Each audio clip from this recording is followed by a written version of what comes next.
সম্মানিত শ্রোতাগণ, একটা প্রশ্ন। আপনি যদি আজ পৃথিবীর সব কিছু পেয়ে যান কিন্তু আল্লাহ রব্বুল আলামিনকে হারিয়ে ফেলেন, তাহলে সত্যি কি আপনি সফল? একবার ভাবুন, যে মানুষটির জন্য আপনি এত দৌড়াচ্ছেন, যে সম্পদের জন্য রাত দিন পরিশ্রম করছেন, যে সম্মানের জন্য মানুষের মন জয় করতে চাইছেন, এসবের কোনোটাই আপনার আসল মালিক নয়। আসল মালিক একমাত্র আল্লাহ রাব্বুল আলামিন। আল্লাহ তাআলা বলেন, হুকুম দেওয়ার অধিকার শুধু আল্লাহর।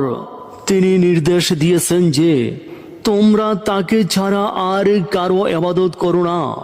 এটাই সরল ও সঠিক দিন, কিন্তু অধিকাংশ মানুষ তা জানে না।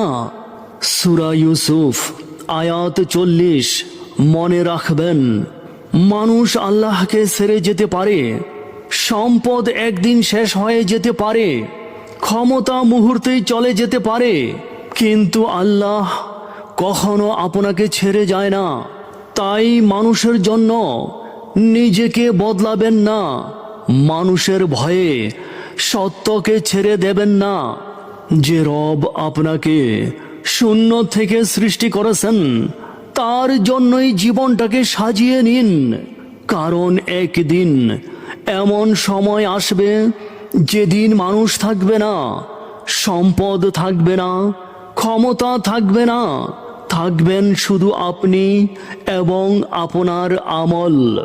সেদিন যেন বলতে পারেন, হে আমার রব, আমি আপনাকেই আমার একমাত্র উপাস্য মেনেছিলাম।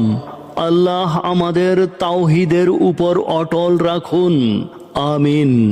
প্রিয় বন্ধুগণ, কোরআনের এই কথাগুলো যদি আপনার ভালো লাগে তাহলে লাইক, শেয়ার, কমেন্ট করুন।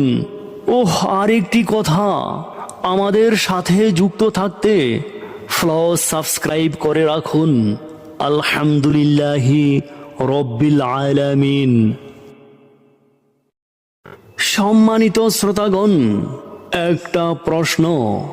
আপনি যদি আজ পৃথিবীর সব কিছু পেয়ে যান কিন্তু আল্লাহ রব্বুল আলামিনকে হারিয়ে ফেলেন, তাহলে সত্যি কি আপনি সফল?